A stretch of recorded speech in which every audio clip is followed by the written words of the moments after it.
салом алейкум, хуш омадед ба канали ман. Умедворам хуб ҳастед, сеҳат саломат ҳастед, дар паноҳи худованд бошед. Ва ман хабарҳои муҳим дорам. Метавонед видеоро аз аввал то охир бо диққат гӯш кунед, баъдан саволҳои худро дар поёни видео дар комментария нависед. ман ба шумо пештар гуфта будам ки мабодо саҳифаи ютуби ман, фейсбук, мессенҷер баста шавад. саҳифаи одноклассник дорам. дар видеои пештара нишон додам. метавонед ки ба ҳамон ҷо саволҳои худро нависед, занг назанед, фақат саволҳои худро нависед. саволҳои шумо агар масалан такрорӣ бошад, ман ҷавоб намедиҳам. саволҳои нав бошад, ҷавоб медиҳам. вақт ёбам, ҷавоб медиҳам. вақт яъне ки инсон ҳама вақт саломатӣ аз ҳама боло аст. агар саломатии ман хуб бошад, ман ба саволҳои шумо ҷавоб медиҳам. ва ягон масалан проблема бошад дар ҳаёт, ягон масалан проблемаи саломатӣ бошад ё зиндагӣ бошад ё вақт надошта бошам, имконият масалан надошта бошам, мумкин дертар ҷавоб диҳам. барои ҳамин гуфтаниям ки саҳифаи фейсбук, мессенҷери ман маҳкам шуд дар Федератсияи Русия. айни ҳол кор намекунанд, чунки зиёд инсонҳо ба воситаи ин сайтҳо ба ман саволҳо медоданд, ҷавобҳо мегирифтанд ба воситаи ютуб. аммо айни ҳол ютуб баста нашудааст, кор карда истодааст. ман намедонам ки ютуб баста мешавад ё не. айни ҳол фурсат ғанимат аст. канали мо баста нашудааст. метавонед ки видеоҳоро бинед дар бораи ҳуҷҷатгузорӣ, дар бораи тамоми қонунҳои нав, тағйироти иловаҳо ба қонунҳо метавонед истифода баред ва падилица кунед ба якдигар, то ки инҳо ба шумо бимонанд. ғайри гуфтаниам ки нафароне ки бисёр саволҳои такрорӣ метиҳад дар бораи ҳуҷҷатгузорӣ, аввал дар саҳифаи ман дар ҳамин ютуб даромада, масалан видеоро зер кунед, ҳама видеои ман қаторак мерад, плейлисти зер кунед, маҳз ҳамон видеое ки юрист навистагӣ аст, ҳамон дар бораи ҳуҷҷатгузорӣ аст.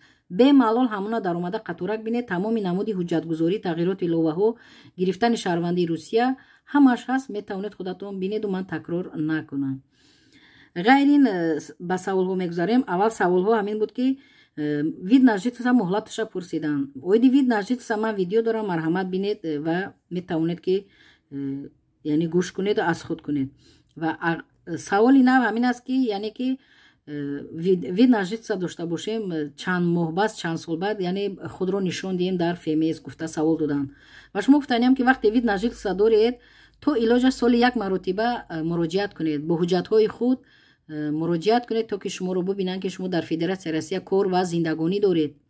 ҳатман соли як маротиба муроҷиат кунед. ин хубтар аст ва барое ки ягон проблема нашавад. ғайри ин баъзеҳо мегӯянд ки дар асоси патент кор мекунем, аммо работодател яъне ҳамон корфармо ба мо шартнома намебандад, шартнома надорем. яъне чӣ кор кунем? вақте ки шумо кор меравед, аввал шартнома талаб кунед. вақте ба шумо шартнома намебандад, шумо чӣ хел кор мекунед? мумкин дар оянда ба шумо маош надиҳанд, шумо исбот карда наметавонед, проблема мешавад, саргардон мешавед. шумо талаб кунед ба шумо шартнома банданд. вақте ба шумо шартнома мебанданд, ҳатман шумо бояд муддати 2 моҳ аз куҷое ки патент гирифтед, ҳамон шартномаи худро ба ҳамон ҷо рафта нусхаашро супоред. чунки ҳатмӣ аст. агар насупоред, охири сол вақте ки як сол мегузарад, шумо барои гирифтани патенти нав ҷарима месупоред аз 10 то 15 ҳазор рубл. инро бояд ҳатман донед. барои ҳамин шартномаи меҳнатиро талаб кунед аз ҳамон работодател ё ҳамон корфармо. ғайри гуфтаниам ки баъзеҳо мегӯянд ки аз рӯи кӯдак ВНЖ супорем, пули патент месупорем ё не. вақте ки шумо патент супорида истодаед, аз рӯи кӯдак вид на жительство месупоред, то гирифтани анамон вид на жительство дар дастон ҳамон паспорти кабуд патентро супоридан гиред.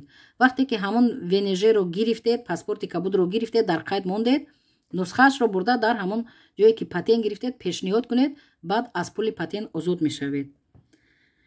ғайри ин баъзеҳо савол доданд ки РВП дорам, метавонам ки дар Русия переселен супорам. шумо видеои пештараи манро агар бинед, дар плейлисти даромада видеои манро бинед, дар бораи анам переселени РВП доштан дар Русия ё ҳамаи ҳаминҳоро ман бо диққат гӯш кунед. агар ба тоҷикӣ фаҳмондаам, сода карда бинеду истифода баред. албатта мешавад нафаре ки РВП доред дар Федератсияи Русия ва дар дигар минтақаҳо агар переселени қабул кунанд, шумо аввал занг зада мепурсед ё рафта мепурсед, баъдан он ҷо рафта аз сари нав регистратсия мекунед ва программа переселени қатъи ҳуҷҷатҳои худро месупоред ва тезтар шаҳрванди Русия мешавед. зиёд инсонҳо ин корро карданд ва давом дорад. ғайри ин нафароне савол доданд ки мо частни кор мекунем, муҳлати патент ба наздикӣ тамом мешавад. ва шумо гуфтаниям вақте шумо частни кор мекунед, яъне дар хонаҳо, дар дачаҳо кор мекунед, корҳои шахсӣ мекунед, ҳатман соҳиби ҳамон хона қатъи метавонед ки масалан агентствое ҳаст ку кор меёбанд, кор мекобанд, анамонҷо рафта ҳар дутон шартнома мебандед. ҳамун шартномаро ҳамун кормандон тайёр мекунад, шумо ду тараф имзо мекунед. анам хел шартнома баста ба ҳамун ҷое ки патент гирифтед баред. шумо муддати 1 сол бемалол кор мекунед, баъд 1 сол бо гирифтани патенти навро идома медиҳед. агар ки шартнома надошта бошед, ҳатман ҷарима месупоред аз 10 то 15 ҳазор рубл. ғайри ин нафароне савол медиҳанд ки вид на жительство РВП дар асоси ЗАГС гирифтанд, аммо ҳозир аз ЗАГС ҷудо шуданд. чӣ кор кунем? гуфта саволҳо дода шуданд. агар то имконият бошад, саводи хуб дошта бошед, ба ягон коллеҷ ё ягон мактаби олии Федератсияи Русия дохил шавед. шумо номи донишҷӯиро гиред, ҳуҷҷатҳои донишҷӯиро гиред. шумо метавонед ҳуҷҷатҳои худро давом додан гиред. агар ки чунин натавонед, носител русский языка ҳамчун донандаи забони русӣ метавонед аз сари нав ҳуҷҷат супоред ва дар оянда шаҳрванди Русия шавед. баъзиҳо савол доданд ки ду штраф, яъне ҷарима дорем, ду маротибаи ҷарима супордаем, яъне ки вид на жительство дорем, метавонем гражданство гирем? албатта метавонед. асос бошад дар бораи падару модар ё ки зану шавҳар ё фарзандон, шумо ҷаримаро пардохт намудед ва ҳуҷҷатҳои худро барои гирифтани шаҳрвандӣ супоред. агар отказ кардан, рад кардан, ба шумо решение медиҳанд. шумо решениеро гирифта назди юрист, адвокат равед ва ба шумо мефаҳмонанд ки ҳамин решение баровардагӣ қонунӣ аст ё не. агар қонунӣ бошад, дар асоси қонун бошад, исбот мешавад. агар қонунӣ набошад, ғайриқонунӣ бошад, ба суд муроҷиат мекунед, решение бекор мешавад, аз сари нав бо ҳуҷҷат месупоред.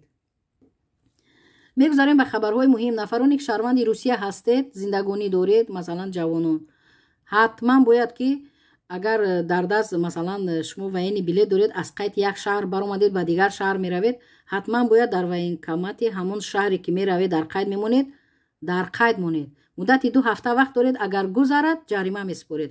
ғайри ин боз хабари муҳим амин аст ки аз моҳи апрел нафароне ки агар ба онҳо павязка равон мекунанд, яъне даъватӣ равон мекунанд барои хизмати ҳарбӣ, агар онҳо 2-3 маротиба павязка даъватнома рафту нарафтан саркашӣ карданд, яъне ҷарима мешаванд. ғайри ҷарима, яъне саркашӣ кардан аз хизмати ҳарбӣ бо моддаи 328 кодекси ҷиноятии амин Федератсияи Русия, яъне статья 328 уголовный кодекс Федератсияи Русия, уголовный кодекс Федератсияи Русия метавонанд ки ба ҷавобгарӣ кашанд. нафаре ки 2-3 маротиба саркашӣ мекунад аз хизмати ҳарбӣ, даъватномаро мегираду намеравад. инро низ бояд ки ин қонуни нав аст, эҳтиёт бошед. вақте ки даъватнома павязка омад, ҳатман бояд ки ба ҳамун ҷо ҳозир шавед. ғайри ин гуфтаниам ки дар бораи яъне полис ДМС. полис ДМС ин медполис аст. ДМС вақте ки ҳам полиси ДМСро шумо гиред, шумо дар ҳамин Русия зиндагонӣ доред, аз маслиҳати духтур бепул истифода мебаред. консултатсияи духтур, тавсияи духтур бемалол дар асоси анаму полис ДМС метавонед, яъне ки шумо ба духтур муроҷиат кунед, бемор бошед, маслиҳати бепул гиред. инро ҳатман метавонед гиред. дар ҳама нуқтаҳои ҳамон ҷое ки полис медполис метиҳанд, шумо муроҷиат кунед, бояд ки ба шумо инро диҳанд. ва ғайри ин гуфтаниам ки 19 март МВД Федератсияи Русия хабар дод ки дар соли 2021 500 000 шаҳрвандони хориҷиро барои қайди қалбакӣ доштанд, яъне аз қайд бароварданд. барои ҳамин регистратсия бениҳоят мушкил аст ҳозир. яъне бисёр инсонҳо дар хонаҳошон регистратсия намекунанд, сабабҳо зиёд аст. баъзеҳо регистратсия мекунанд, ҳамон хориҷиён яъне муҳоҷирон ягон ҷинояти вазнин мекунанд, соҳиби хонаро дар бало мемонанд. аз инро онҳо метарсанд, регистратсия намекунанд. барои ҳамин баъзеҳо дар хонаашон хешу таборҳои худро зиёд регистратсия кардаанд ва рафиқе муроҷиат мекунад ё шиносе муроҷиат мекунад, имконият надорад, чунки бисёр агар нафар дар хона регистратсия кунад, ба ҷавобгарӣ кашида мешавад соҳиби хона.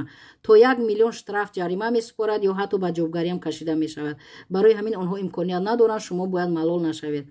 ғайри ин гуфтаниам ки ҳозир маслиҳат рафта истояд ки нафароне ки аз куҷое ки патент мегиранд, дар ҳамон суроға бояд онҳоро, ҳамон муҳоҷирону хориҷиёнро бояд дар ҳамон суроға яъне регистратсия кунанд, қайд кунанд. агар ҳамин масъала масалан қонунан шавад, беҳад хуб мешавад ки масалан аз ҳамон ҷо патент мегиранд, дар ҳамон суроғаи яъне гувм фемесе ки патент мегиранд, дар ҳамон ҷо регистратсия кунанд, бениҳоят кори хуб мешавад. чунки мардум сарсону саргардонанд дар бораи регистратсия ва ба онҳо баъзеҳо регистратсияи қалбакӣ мекунанд, онҳо да даст мехӯранд, онҳоро хориҷ мекунанд, депортатсия мекунанд. барои ҳамин ин масъалаҳо дида баромада истодаанд. ягон беҳбудӣ шавад, бо хубтар мешавад. ва ғайри ин ҳамватанон метавонед, касе имконият доред ҳамватанонро дастгирӣ кунед, регистратсия муваққатан кунед, ақаллан онҳо кор кунанд, зиндагӣ кунанд, яъне як кори савоб аст. Касе ки имконият дорад, имконият надоштагиҳо чӣ илоҷ? ғайри нафароне ки бисёр савол додан дар бораи ҳамин ЗАГС дорем, дар дигар ҷо зиндагонӣ дорем, яъне ки дар комментариҳо ҳатто рӯи рост менависанд.